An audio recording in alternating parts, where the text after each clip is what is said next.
This is like a 5-alarm emergency. This is not business as usual. This is not normal.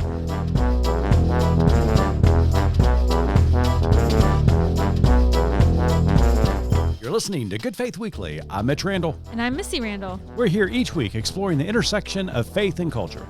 We find people who stand up, speak out, and step forward. For inclusion, freedom, and justice for all. It's time for Good Faith Weekly. Brought to you by Good Faith Media.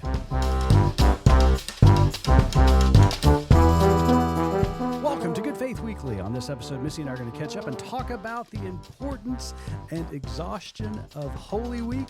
And then later on in the pod, we sit down with Robert P. Jones, who is a prolific author, also the founder of Public Religion Research Institute. More recently, Robbie's book, Quite Too Long, was banned by Secretary of Defense Pete Hegseth and ordered out of the Academy Library in the U.S. Naval Academy. We have a great conversation with Robbie about it, as well as unpacking everything about this issue afterwards. So stay tuned. It is a great pod.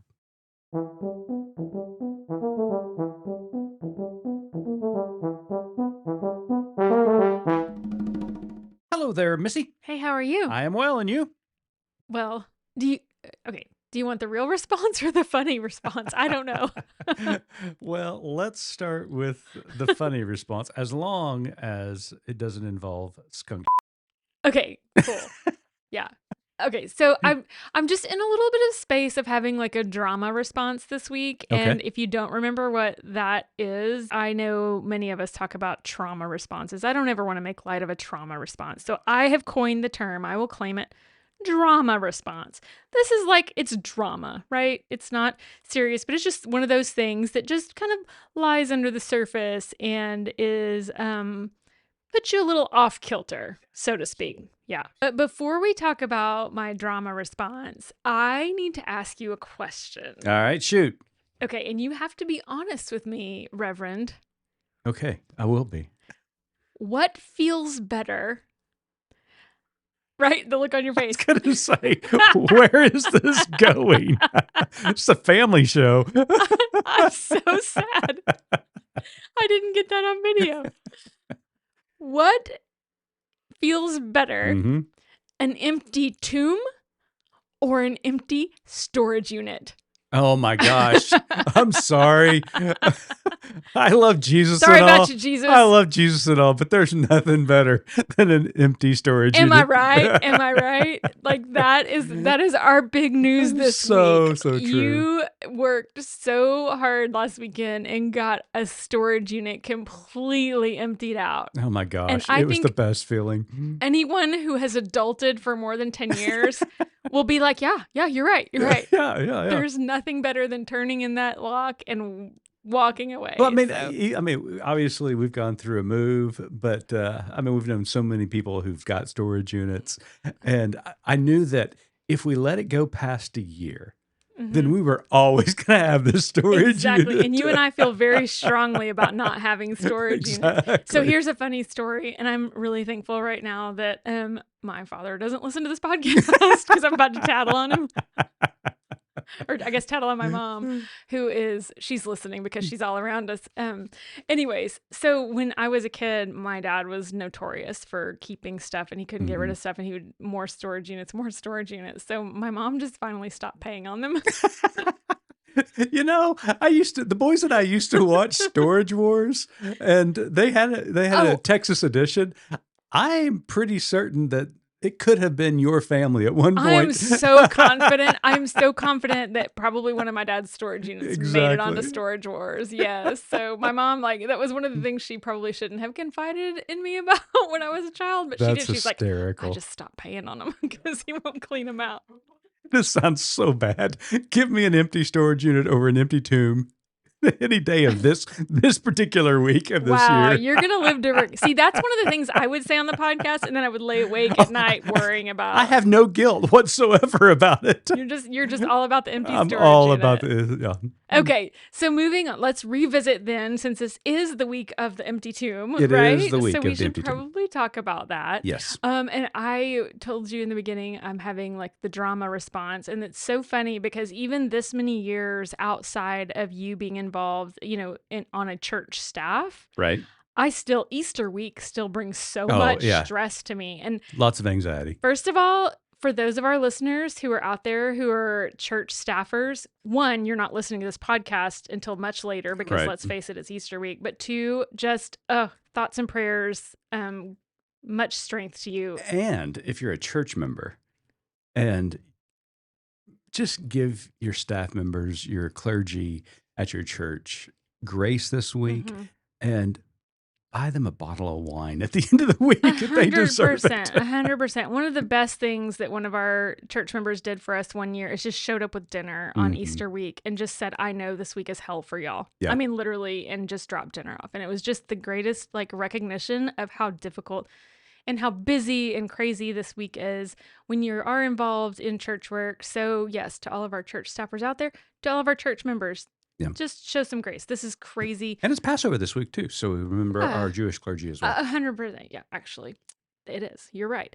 Okay, so I thought we would revisit a story because, again, Easter week was stressful for us in church work, but it was always an important week for me because, I grew up in Texas, so as you could, just Easter was big. The bluebonnets, the flowers, the rules, the regulations about what you could wear before and after Easter, very ingrained in me. Right. So when our boys were little, also, I never thought I would tell this story ever. Oh, I know the story. It is. I never thought I would tell it. Good is probably. No, it's terrible. This is a terrible story. I believe I have shared it before. Man, you're all full of confessions today. I know. I believe I've shared it before on the podcast, but you know what? You guys, we're living in a dumpster fire. We gotta laugh, right? Yeah. So anyways, this was when our kids were little. Again, we didn't do a lot of Easter week hoopla because we didn't. You were gone all week. It was difficult. But one thing that I would not ever waver or compromise on is Easter Sunday morning clothes. Our boys were dressed. There was a color palette. We all followed the color palette. It didn't.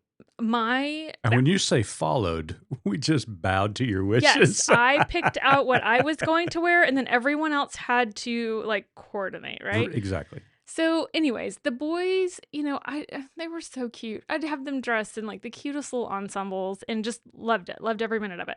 Anyways, so one Easter Sunday, I'm in my bathroom getting ready. You had long left because sunrise service and all. Yeah.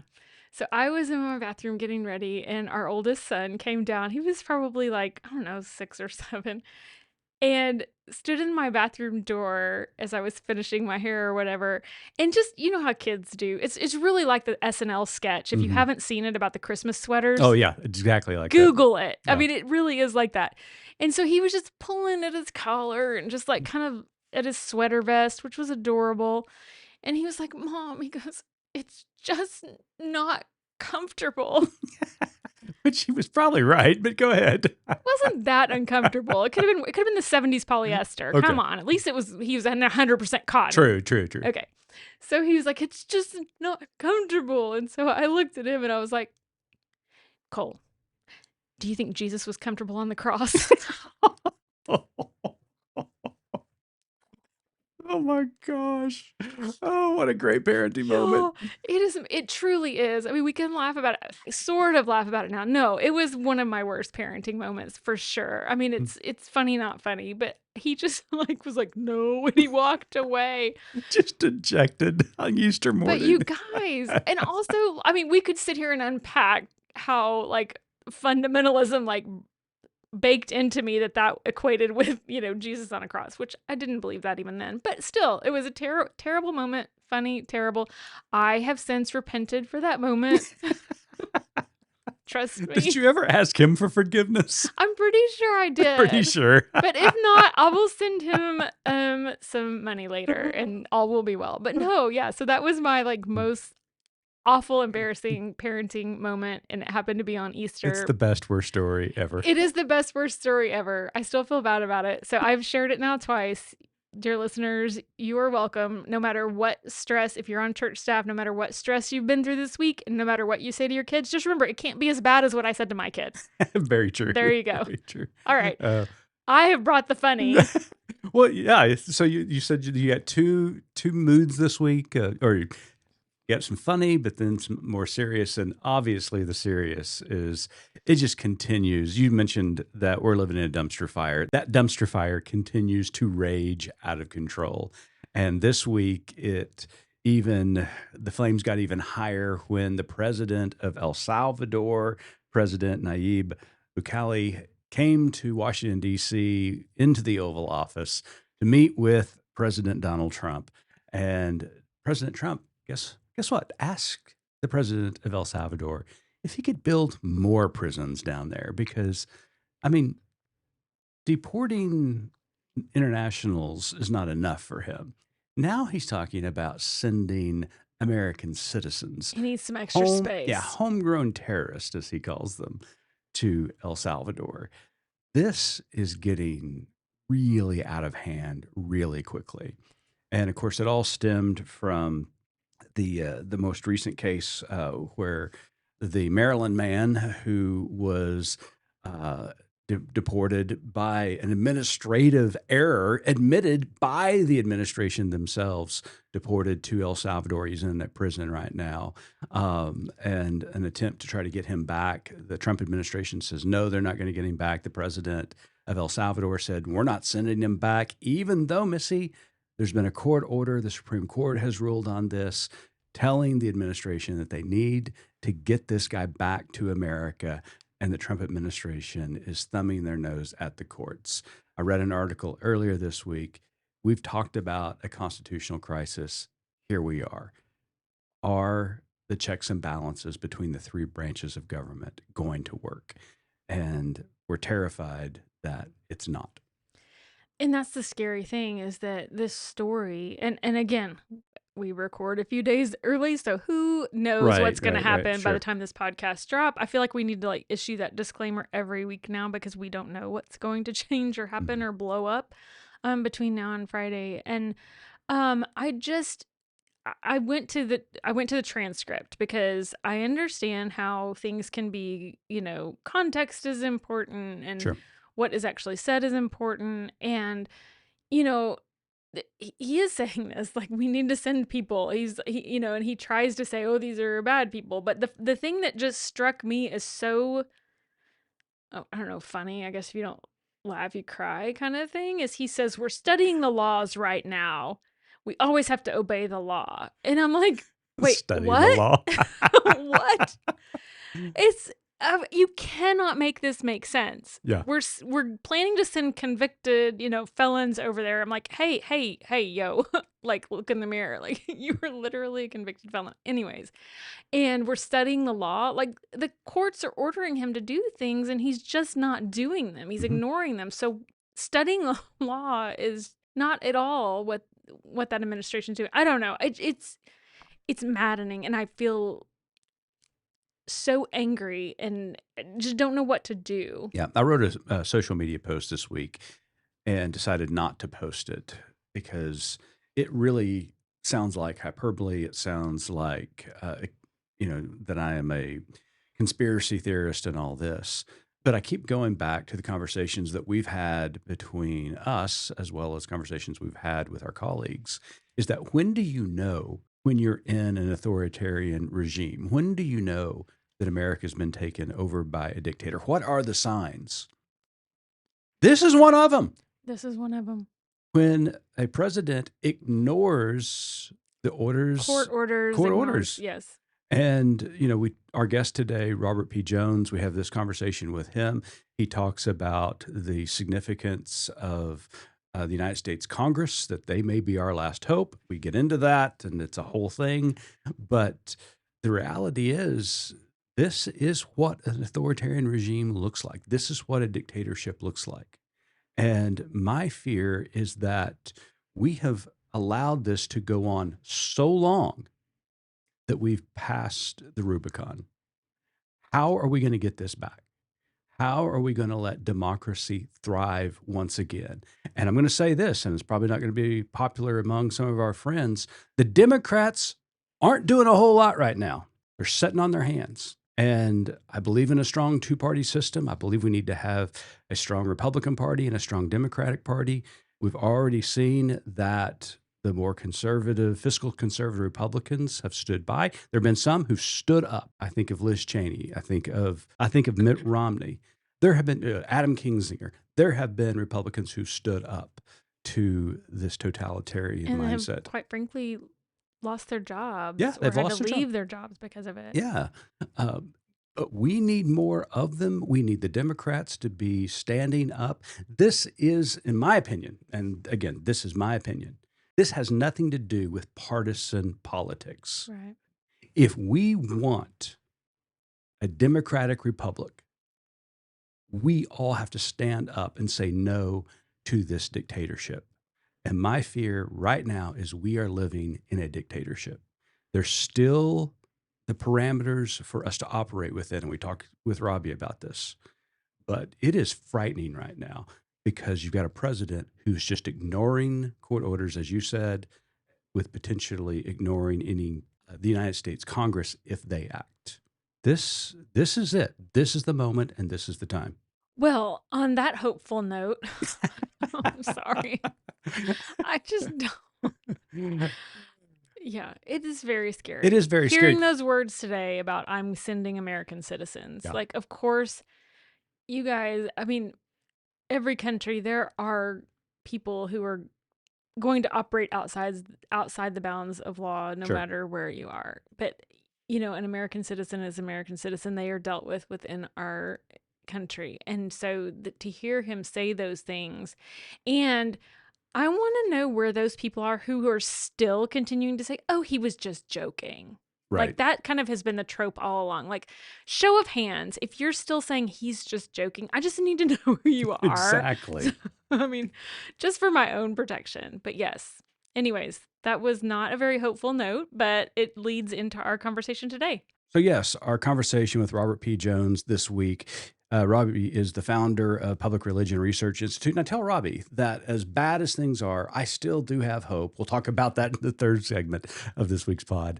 People like Robbie when we talk to him about what he's doing, even when he's targeted and his books are put on a banned list by the Secretary of Defense.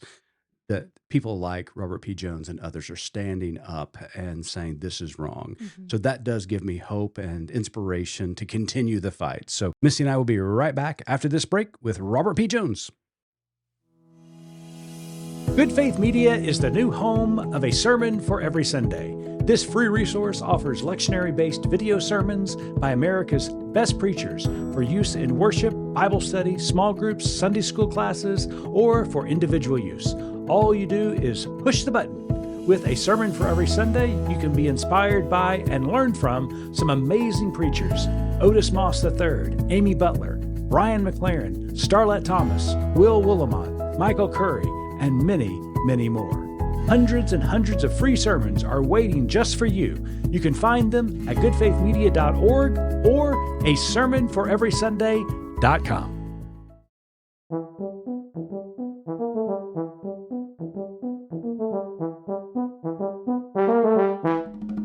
Welcome back to Good Faith Weekly. On this episode, we've got a very special guest with us. Robert P. Jones is the president and founder of the Public Religion Research Institute. He is the author of the New York Times bestseller, The Hidden Roots of White Supremacy and the Path to a Shared American Future, as well as White Too Long, The Legacy of White Supremacy in American Christianity. In addition, he is the author of The End of White Christian America. Earlier this month, Jones' book, White Too Long, appeared as number 46 on a list of 381 books that Secretary of Defense Pete Hegseth ordered purged from the academic library in the U.S. Naval Academy. Robert, welcome to Good Faith Weekly. I am so sorry it is under these circumstances. Well, yeah, me too. But no, thanks for having me back on. Glad to be here. So, Robert, with everything going on in our country right now, all of the chaos that's happening, as Mitch mentioned, word that your book has been removed from the U.S. Naval Academy's library. So I know, we all kind of in our community joke about, a badge of honor having a ban. Yeah. But really, I mean, when you receive this news, one, is it the first time you've received news of your book being removed from a library? And two, like, what did that actually feel like? Mm. Yeah, well, I mean, I'd call it a badge of shame for the country. Is really how this feels, and certainly a loss for academic freedom at one of our nation's most prestigious liberal arts colleges. I think people, and some of the kind of weird comments I've seen online, I think people sometimes they seem to be thinking that the U.S. Naval Academy is like a VOTEC school for the Navy and the Marines, but it's actually one of the country's most respected liberal arts colleges. It's a very prestigious. It's a 4-year Mhm. college, like an academic institution, and I think that's why this is so chilling. In fact, PEN America, which tracks book bans across the country, has confirmed that it is the first college level book ban that we've experienced. So it's a clear, bright line. What we've seen before are like local libraries, maybe like a kind of local public school or a local public library.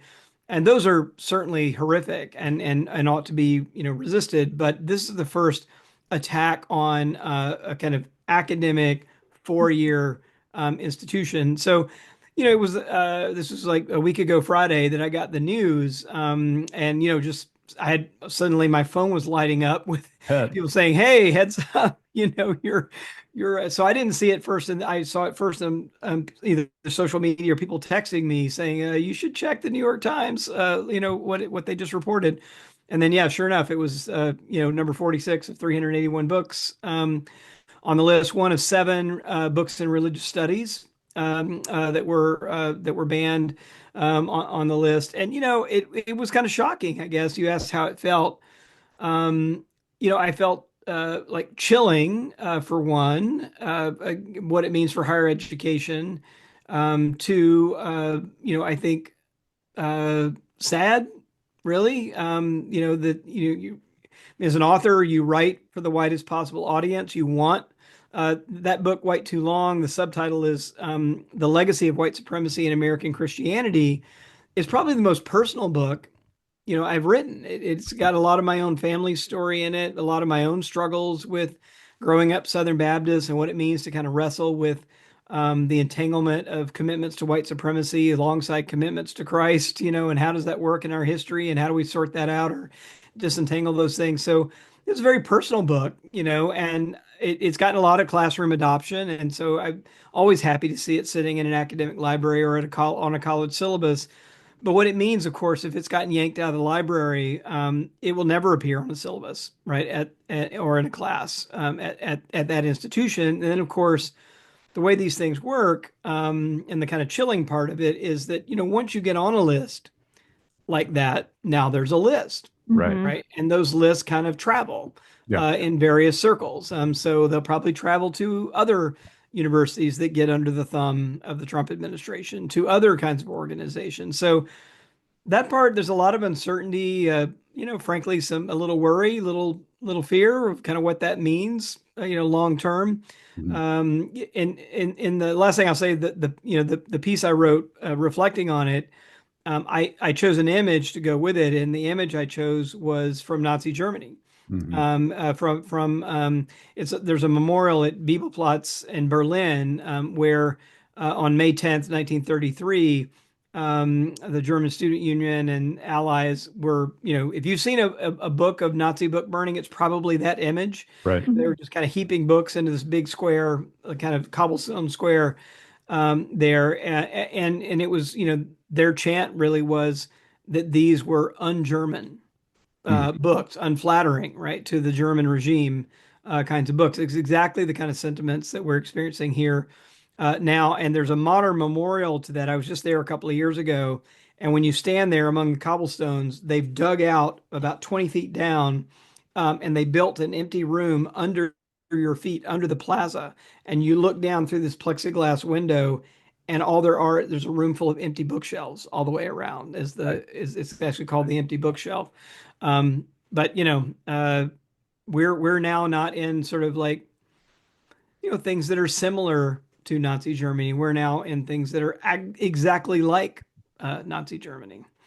So, Robert, you mentioned that there are broader implications to, this list that has been provided by the Secretary of Defense and the banning of these books. So, what concerns do you have about the broader implications of government officials, particularly in national defense, restricting access to books that prompt moral and historical reflection? And have you heard from people inside the military uh, expressing their concern about this as well? Well, yeah, it turns out yes is the answer to that question. One of the most heartening things has been from U.S. Naval Academy alum online. Like, we've seen like a lot of people saying. I mean, I saw one guy saying, "I'm sending my diploma back." Another person saying, like this is not the college that I went to, would never do this, and lamenting again this takedown of this very respected, highly respected institution. I should just name the other religious studies folks that are on the list. So it's Anthea Butler for her book "White Evangelical Racism: The Politics of Morality in America." Michael Eric Dyson actually had two books Mm, banned on the list, but one notable one in Religion: Tears We Cannot Stop, a sermon to white America. Eddie Glaude, who's actually the former president of the American Academy of Religion, his book Democracy in Black: How Race Still Enslaves the American Soul. Father Brian Massengale, who's at Fordham University, a Catholic priest, a book called Racial Justice in the Catholic Church. yeah.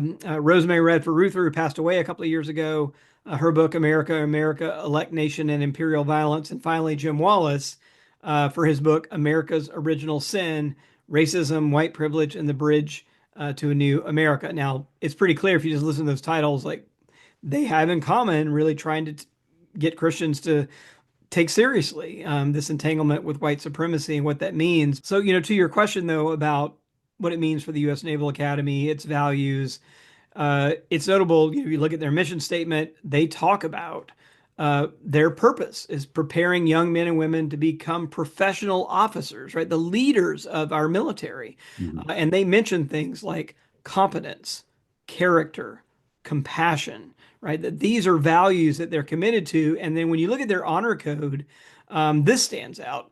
So the undergraduates are called midshipmen, right? And so it says midshipmen are persons of integrity. They stand for that which is right. They tell the truth and ensure that the truth is known. They do not lie. Mhm. So, right, you think about those values, right? And then here we are with the US government coming in and banning books, right, at a place that has that mission and that set of values. It means that the Trump administration and Pete Hegseth are violating the honor code of the US Naval Academy, right? Just to kind of put this as straightforwardly itself. Sure. Yeah. So you mentioned a moment ago something that stood out to me. The article that you wrote, which allowed us to publish on our website, so graciously talked about um, the the implications of removing the book. I mean, Mitch and I were discussing before we came on here about book banning in this day and age. What is that actually doing? Because you're never going to take away all the information. Obviously, we have many more avenues. But what you brought up in the article, I'd like for you to speak a little bit more to, is the fact that this now removes that discussion from the classroom Yeah. and why there is such a need, I mean, to state the obvious, to not just whitewash history, but to create a new narrative. Mm. So will you speak a little bit to Yeah. that, the gravity of that? Well, I mean, ironically, or maybe not ironically, it's probably right on point, actually. I have a whole chapter in my book White Too Long that got banned, that talks about, for example, what happened after the Civil War. And there was a whole propaganda campaign carried on by the United Daughters of the Confederacy, and they were about rehabilitating the nobility of the Confederacy in the wake of this, of the losses of the Civil War. And they had two prongs to their rehabilitation program. One of them was textbooks. They went about rewriting history textbooks, right, to kind of downplay the evil of slavery, downplay the negative treatment of slaves, play up the honor of the kind of benevolent slave master, like those kinds of things, and the honorable war that Robert E. Lee and others fought. I mean, it was a whole propaganda campaign, and that also meant that they were removing books from public schools all across the South that told any different story than that, and then replacing them with these, with these other books that kind of told their own version of history, and then and then the Nazi resonance, obviously, that I've already mentioned, is very clear too. That you have a kind of patriotic view of the fatherland in Nazi Germany, and any book that was deemed to be unpatriotic in that vein, was pulled and burned. And then the other piece of it that I think is going to be tie up here. Remember, book bans are usually only one part of the bigger program. So they're about kind of erasing scholarship, critical history, so that it clears the ground, right, for a new telling of the American story. Who's really American? What is America really about? And that is usually, it's both academic and cultural. That's why artists are always targeted alongside academics. So we'll absolutely see, like if you're kind of going for book bans now, the takeover of the Kennedy Center is part of this piece. Trump's calling for, this is all gone under the radar, but Trump has called for the erection of a garden of American heroes that he's going to kind of build. And he's going to use all the money he's clawing back from the National Endowment of the Humanities to build this National Garden of American Heroes, 250 statues, right? In some huge unannounced place. But he's going to launch that next year because next year is the 250th anniversary of the Declaration of Independence. Right. And so there's going to be this cultural, so you kind of clear the ground with the book bans, and then you kind of start replacing those books with other kinds of books. And last thing I'll say on this, it is worth noting, the New York Times did a great follow-up piece this week where they said, well, let's just say, here's the books that have been pulled. What books are still there on those bookshelves, right? And Hitler's Mein Kampf, Yeah, I saw still that. on the bookshelf. The Bell Curve, which is Charles Murray's book on basically trying to argue that black people are inferior in intelligence to white people, still on the shelf. Camp of the Saints, a white supremacist novel that's a favorite of Stephen Miller, Timothy McVeigh, other kind of white supremacist terrorists, still on the shelves, right, at the U.S. Naval Academy. So there's a kind of a clear, it wasn't like they went about getting all books that might be dangerous in any kind of way. I mean, it's a very clear promotion of white supremacy and that version of history, and a kind of pulling off the shelves anything that might be critical of that. It's such an important point to make because as people will argue, well, you can still get it somewhere else. But when you reshape that academic landscape, like you Yeah. mentioned, it's such a dangerous path. And clearly anything on this list will never be able to be used in a syllabus on that campus by any professor in any department. Yeah. Right. So you think about that, like it means that it literally will not get taught, this history, at, again, the U.S. Naval Academy. Yeah, and that's what struck me because just thinking back to my college experience, those Yeah. rich discussions you had in a classroom, well, now the books that you mentioned that are still in the library that might make it onto a syllabus to be discussed for Yeah. the next generation of leaders. Yeah. Okay, Robert, you just opened Pandora's box. I mean, this was a big deal. And I really want to quote our former president. This is a big freaking deal. But it goes to the overarching strategy of the Trump administration and those who are trying to implement Christian nationalism across this Yeah. country. Not only book bans, but this week we've seen a targeted attack against Harvard University as they push back on the Trump administration, and now they've pulled funding.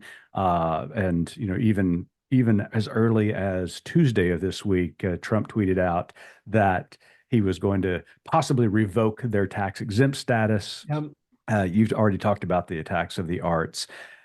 This is a huge problem that we are facing today. And a lot of times we have talked in the past about the similarities between now and Nazi Germany.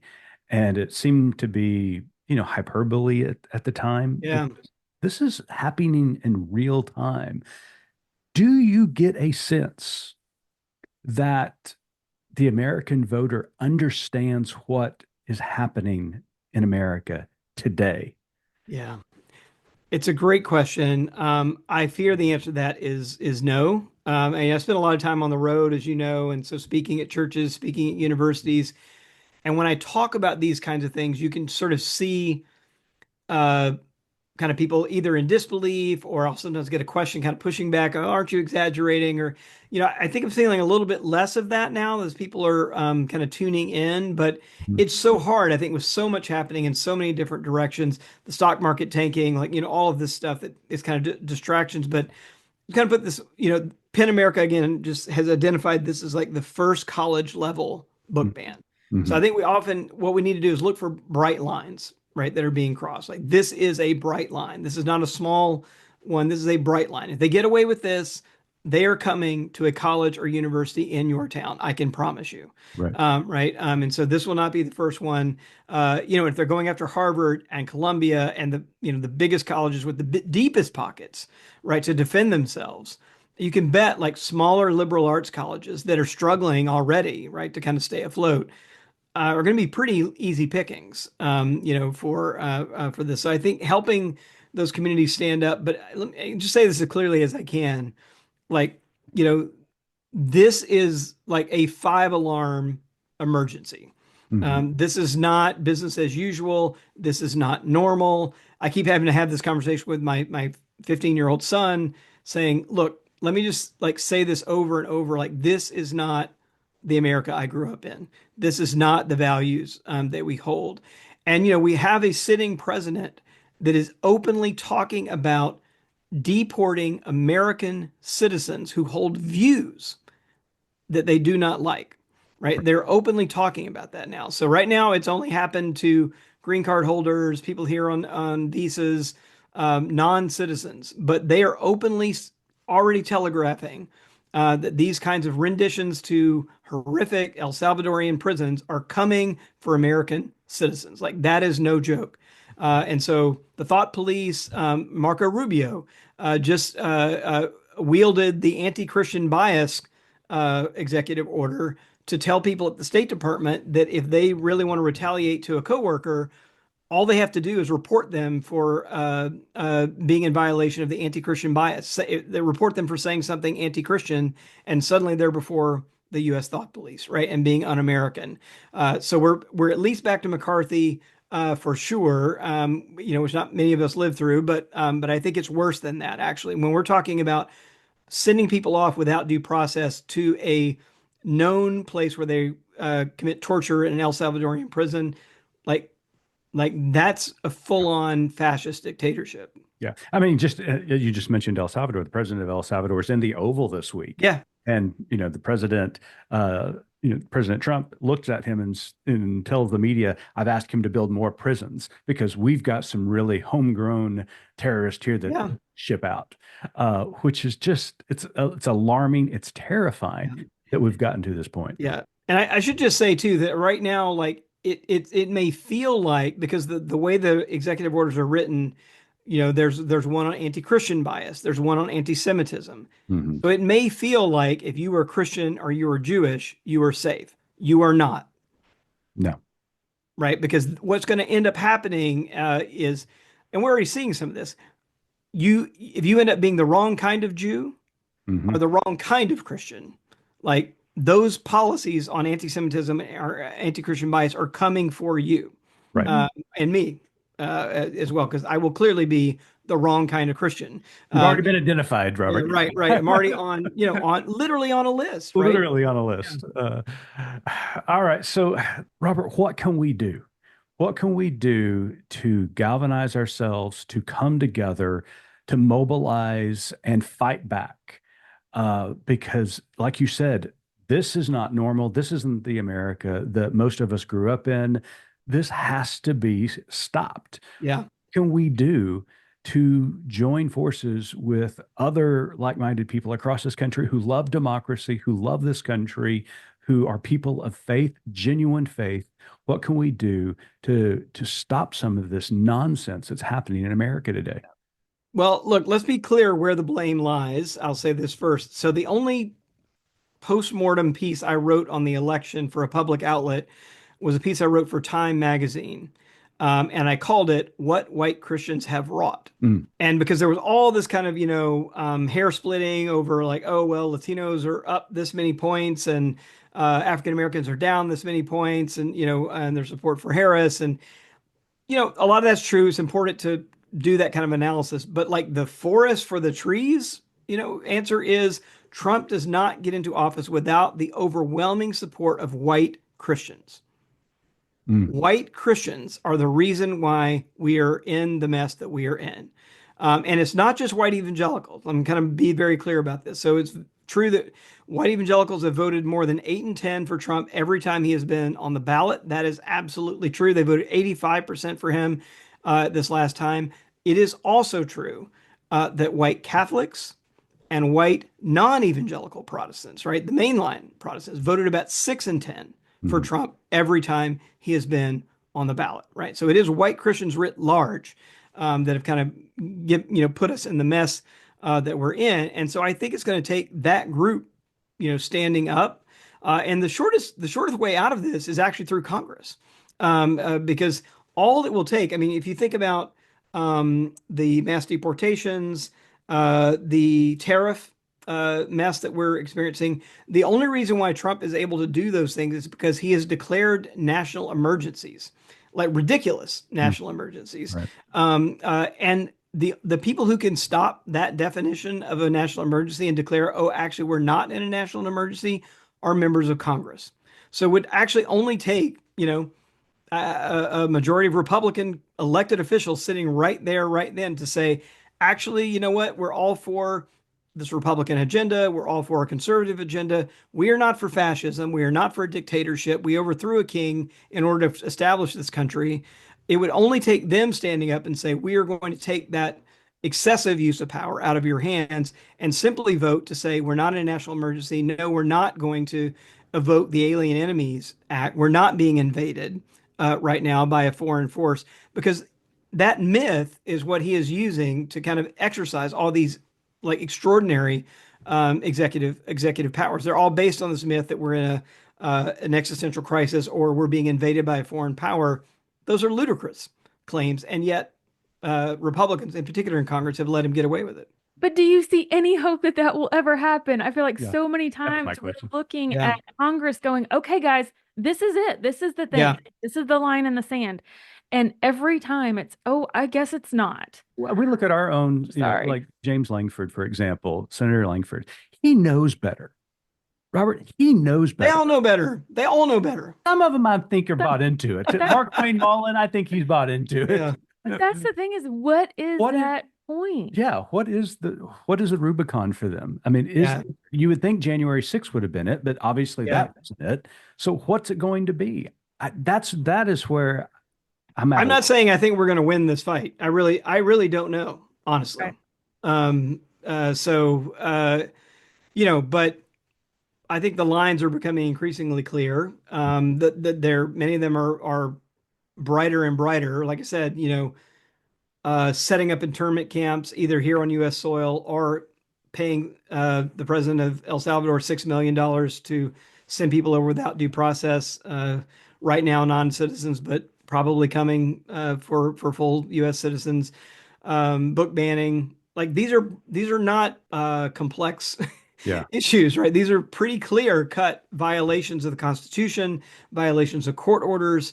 So I don't know. Honestly, I'm with you. I mean, I am sort of gobsmacked by the willingness of a political party to hand over our country to a madman. Yeah. It's really shocking. Well, there's one story. It's Holy Week, Robert, and there's one story in particular that comes to mind, and that is when Pilate gives the people a choice, Yeah. Jesus or Barabbas. And we all know how that turned out.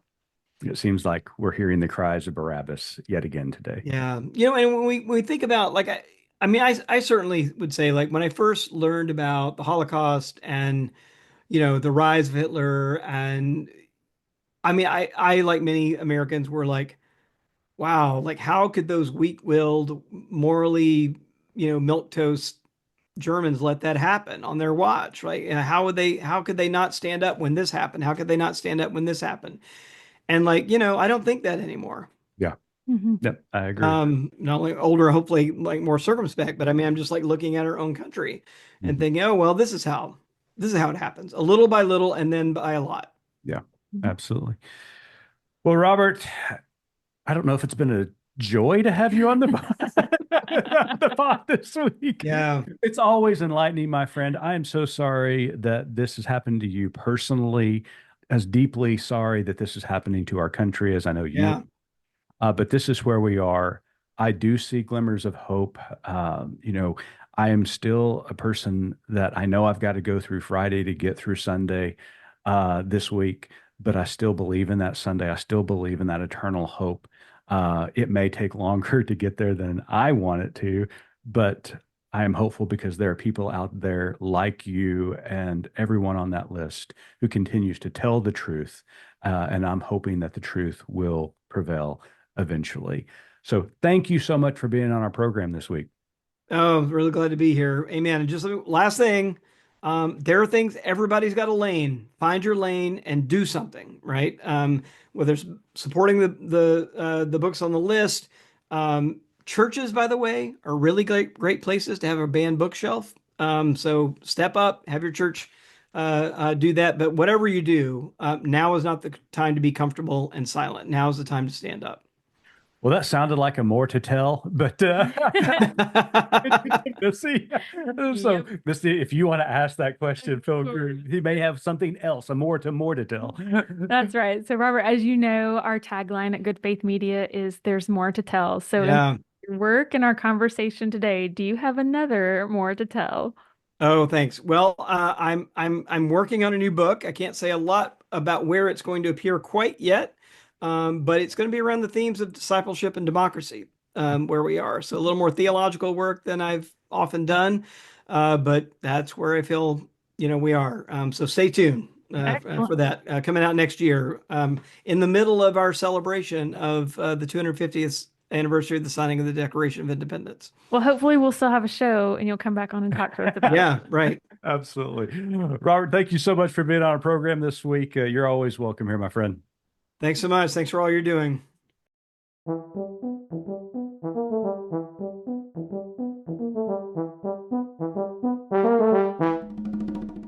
So, Mitch, I am not an academic. We talk about this a lot. Or I do. You don't. I think you're a lot smarter than you give yourself credit I'm for. not a theologian. I'm not a historian. But there are a couple of things I do know. And one is that when people in power start trying to silence voices and exclude artists, authors, and others from the table, they fear something. Mm-hmm. And that is a time when we need to really pay attention. Mm-hmm. Why would you try to silence someone else? If you feel strongly that your convictions are correct, why would you feel threatened by someone else? So I do know that. Right. I also know that silencing artists and prophets and authors and all of those things throughout history doesn't always end well. It does not. I mean, and so this time in history, I feel like is just a real watershed moment that we have to pay. We've all got to pitch in. We've all got to do something. We've all got to speak up. Mm-hmm. No, I wholeheartedly agree with everything you just said. This is a hinge moment in history. Mm-hmm. It's a hinge moment not only for the United States of America, it's certainly a hinge moment for the church, the Christian church, and people of faith at large, because for those people who love freedom, for those people who love democracy, for those people who love a big tent when it comes to faith, all of these values, all of these things that we have cherished throughout our history are being compromised right now. And it is extremely alarming. Right. And I think, even in thinking back to and granted, in terms of history, we have lived a very short life. Sure. But even in thinking back to our context and where I grew up and the history that I was taught, and now learning more about there's more to the story, so to speak, and feeling very betrayed and feeling lied to about, realities that as a child and growing up, when you're supposed to be learning to discern and form your own ethic and your own code of conduct, that were left out from our story as a country and the world at large. It's very frustrating. I know you have similar, stories about not learning about the Tulsa Race Massacre, for example, Yeah. until you were an adult, and Right. you lived right there. Yeah, I live 2 miles away from Greenwood, and all of that unfolded back in 1921. I never heard the story of Black Wall Street, the successes of Black Wall Street, the incredible economic boom that happened there. And then, of course, I never heard what happened after the fact in 1921 when a horrible massacre took place. And I only found that out as an adult. Now, to go to the point of whitewashing history or rewriting history, Mm-hmm. there was a distinct reason that that story was couched the way it was. And history, as we know, is always written by the victor. It's always Mm-hmm. also written by those who have the most power and wealth. And so for so long, that incident in 1921 was referred to as the Tulsa Race riot. race riot, when in actuality, it was a massacre formed by the white community upon the African American community. And it was a recouching of that entire narrative because they wanted to control it. Because when you say it's a riot, images begin to flood your mind. 100%. But then when you talk about it being a massacre, That's a different it's a image. different story. And so that is what I am frightened about today, that these stories, there's an attempt to silence these stories, to recouch them, to retell them from the powerful and elite in this country. And, as Robbie has indicated in all of his writings, it Mhm. always goes back to white supremacy, and that these stories are trying to be told through the lens of white supremacy, when the reality is there is a lot more to tell behind these stories. There's a lot more truth and nuance to these stories than what we've been taught. And that is why books like Robbie's and others are being banned right now. And it's so insulting. It's insulting as a human being to think that um other, human beings can't be trusted to look honestly at our history or at systems at large, which Robbie writes so much about. And, his books have been just so wonderful and, Mhm. and just educational for me in learning, relearning what, was left out of my educational experience. And so to think what might happen when, even one or two generations down the road don't have access to any of this information, especially in a college classroom to discuss those things at a time in which you were supposed to be broadening your mind and perspective, is terrifying. I feel like we use that word a lot these Mhm. days, but it is absolutely terrifying. I had a conversation with somebody just the other day. We were talking about faith, and they were questioning me about how I have grown over the years in my faith and how I've changed my mind on certain doctrines and theological points and how that's influenced my political outlook. And my response to that question, which is a good question, it's an honest question, is that I treat my theology like any other discipline that you would study. That I want to learn more. I want to learn more about my creator. I want to learn more about what the Bible is really talking about. What are those principles that are laid out in scripture? I want to progress my faith. I want to grow in my faith. I want to understand more about God, not less about God. I don't want to stay stagnant.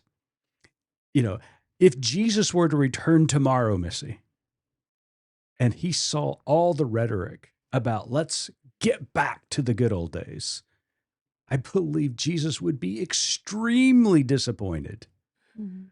because the whole idea is to learn more, to grow, to become a better person, to build a better table, a bigger table, to include more people, to love more, to show more grace, show more forgiveness. But that is being jeopardized today. I would say the same thing about the founders of this country. They were flawed. We all know that. The foundation of this country is tilted. But there was a promise. And the promise is that we were always going to strive for what? A more perfect union. And there are those that denounce that because they don't like the idea of a more perfect union. They like the tilted table. They like building walls. They like excluding others. That goes against the gospel, and it goes against the very principles of this country. And so you want to know why I get so outraged by all of this, why I get so concerned when we have guests like Robbie on the show talking about banned books. It's because this goes against the very principles of the gospel and what democracy stands for. And so I will fight to my dying breath for these principles because I believe in them wholeheartedly. Yes, your face is so red right now. Well, I don't have a pulpit to preach in this Sunday. You don't, but friend, you just did. So, yes. So before we bring this to a close, Yes. even though I have so much more right. to add, but for time we've got to stop. I did want to make a plug for a virtual panel that Robbie mentioned to us after recording on April 29th. Joy Reid is involved, which is going to be about the first 100 days of the Trump presidency. They're going to be releasing, I believe, talking about a poll that they had. Anyways, we will link to the website in our show notes. Mm-hmm. Please, you guys go sign up, be part of this panel. Again, we all need to take part. We all need to be aware and informed. So definitely don't sleep on this. Yeah, it sounds absolutely wonderful. I can't wait for this event. So stay tuned, stay informed, and make certain that you check out PRRI.org for more information as it comes available. Well, Missy, it comes to that time at the end of the podcast where we talk about our hopes and joys. So, crap. We forgot last week, you guys. So what is your If I joy, haven't said Missy? this before, consistency is like something I know nothing of. Clearly. So what's bringing you joy this week, Missy? Okay, what has brought me joy? I know I had something in my mind, but this uplifting conversation has just robbed me of anything joyful in my life. Okay. Let me do this for you. Just this week, I'm going to let you off the hook. That makes me a little nervous. I've got so much joy and so much hope that I want to talk about. Yeah, then you can't live here anymore. That's suffocating to me. And it's the silliest thing. Okay. What happened this last Sunday? I have no idea. Rory McIlroy won the 2025 Masters Championship. Yeah, that didn't bring me joy. I mean, yay. McIlroy completed his Grand Slam by winning the Masters. Isn't a Grand Slam a home run? That's the majors, the four majors. You got the Masters, you got the PGA Open, you got the U.S. Open, and then you've got the championship. So a quadruple crown. A quadruple crown. Okay. So he's won all the majors. I'm thank you for clarifying because I kept hearing people say Grand Slam. I'm like, this is golf, you guys, not baseball. Right. No, that's what it is. Okay. That did not bring me joy. I'm glad it did bring you joy. So I have been a fan of Rory, who's from Northern Ireland, for a long time. And he is a remarkable golfer. I mean, he's been a kid prodigy for so long. But the issue with Rory is that sometimes he gets too aggressive out on the course. He makes stupid mistakes. Relatable. Yeah, he could be winning by, 4 or 5 strokes and then double bogey or triple bogey 2 holes in a row. And he's you've lost lost me. Yeah, Okay. yeah. But even on Sunday, he was ready to win the championship, the Masters. He misses his putt on 18, sending it into a playoff. And in the first hole of the playoff, he actually makes 3 incredible shots and wins out and wins the Masters. And he falls to his knees and he cries. Now, here's the crazy part of this. I have fallen asleep, y'all. I have seen so many videos of this on TikTok, and I could have had a video myself. I cried when he won. Oh, my word. It was crazy. Can't tell you how many men cried after seeing Rory win the Masters. So, out of all the missed shots in this world, out of all the difficulties, out of all the sand traps, the roughs that we are encountering in this day and age, so no matter how many roughs you hit into, no matter how many sand traps you fall into, how many putts you miss, just remember, keep at it, because one day you too will win a championship. That is what gives me hope and joy this week. Or just enjoy the nap during the Masters, because that is also a win for me. There you go. There you go. Well, Misty and I will be back next week. And until then, keep living good faith.